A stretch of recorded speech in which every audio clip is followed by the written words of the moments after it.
Hey friend, this is Jennifer, and this is the Jennifer Allwood Show, the podcast for women who want to learn how to live an intentional life or build their creative business.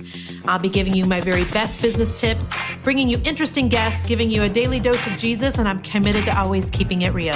Grab a cup of coffee and let's dive in. I'm so honored that you're here. Hey friend, welcome back to this episode of Monday Fire, and this is one where I'm going to talk real quickly about just being good enough, like doing things good enough. Related, I want to talk about perfectionism real quick because I coach a ton of creative entrepreneurs. So creative entrepreneurs are people that are generally, they're doing things with their hands. So they are making cupcakes, they're making jewelry, they're decorating houses. I have a ton of people who are doing painting professionally or even if not professionally, but painting candlesticks and putting them for sale on Facebook Marketplace and all of the things. And so most of the people that I am coaching are also trying to do tutorials and give instructions to people and start monthly groups where they teach people how to do what they do. And what I've noticed is that so often creative people will really get in the weeds. By the way, it's an industry term for getting stuck.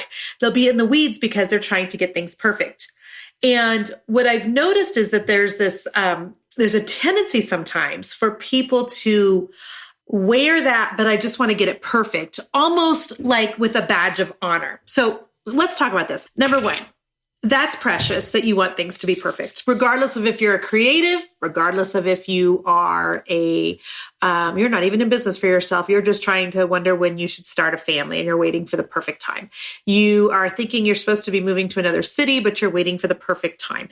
And so because you're a perfectionist, like you're not starting and you're not doing the thing that you probably sense that you should be doing, you yourself want you to do. Maybe you've heard from the Lord, this is what you're supposed to do, but because you're trying to get it perfect, you literally are not going forth. You're making zero progress. And so sometimes my creative people, they will almost wear this as a badge of honor because they're like, I just want to put out the best product into the world. Okay.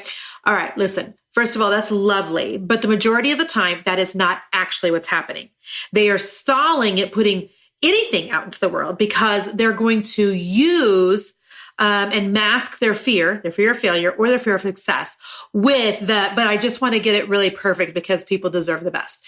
And so I just really want to challenge your thinking today. If you're someone who is waiting until everything looks perfect, circumstances are perfect, you know enough for things to be perfect, you've painted that piece perfect enough, the website looks perfect enough. If you're waiting on a perfect time, a perfect situation, a perfect set of any circumstances, I will let you know that is never going to happen on this side of heaven. No more. You don't even need to listen to this podcast any further. You've got exactly what you needed. Now go ahead and just click off and go do the thing that God told you to do. Because at the bottom line is that there is no perfect situation on this side of heaven. While we are here on earth, the Lord said we will have troubles. Not all of our ducks will be lined up in a row. And most of us don't even have ducks anyway. We have this crazy variety of chickens and hens and birds and things that want to look like ducks and talk like ducks, but they don't, etc. And so this I want things to be perfect is really stifling so many precious people. And I'm going to say women, since 99.9% of you who are listening to me are female. It's keeping you stuck.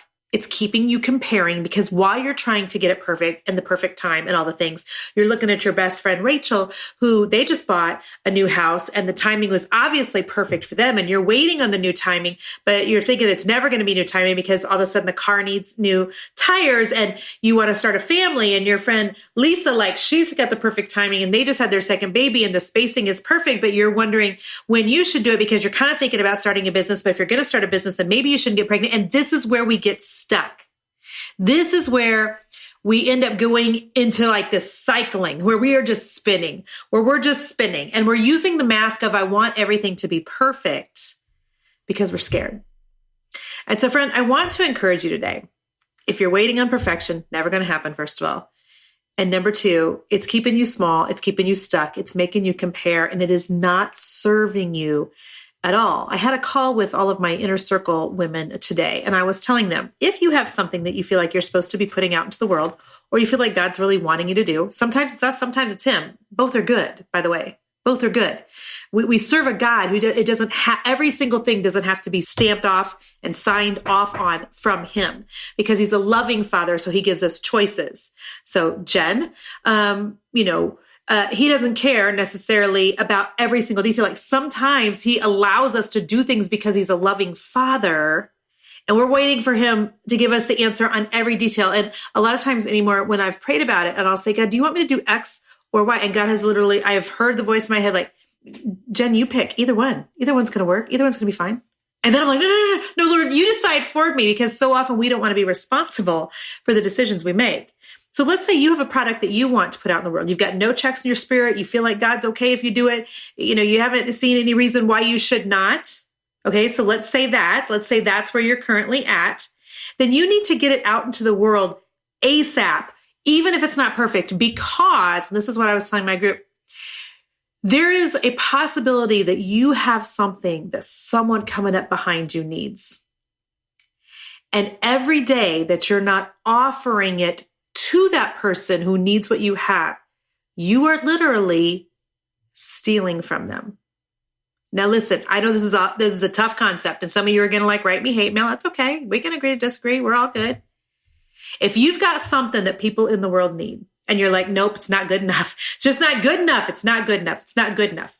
And so you're waiting to put it out in the world. You're waiting to put it out in the world. You're waiting to put it out in the world until it gets good enough. When the girl coming up behind you, she just needs it to be good enough. She doesn't need to be perfect. She needs to know just a few things of what you can teach her. She just needs to know a little bit more than she does today. You want to teach her all the things, and she's like, no, girl, I just need a little bit of it. So every day you don't offer that to her, I want you to reframe how you think about it. I want you to see that you could in fact be stealing from her. Because here's the example I used. I was telling my group that when I needed a business coach 5 or 6 years ago, I'm so grateful that I found one. Had the woman that I found who coached me been like, you know what, I'm not offering any business coaching because it's not perfect yet. It's not perfect yet. It's not perfect yet. Then there's no way that I could have found the coaching that I needed for my business to grow like it had. So my business would not have grown to the size that it is at the speed with which it has had I not found her for such a time as that. And so it literally could have stolen finances. It could have stolen time and energy from me. Like, I'm so grateful I found what I needed when I did for my business. So I want you to consider if what you have, if someone in the world is needing that, but you're not offering it, are you too maybe almost stealing from them what they need? You're withholding it, if nothing else. It was the girl I was talking to on the Inner Circle call today. She's in health and wellness. And I'm like, friend, you know things.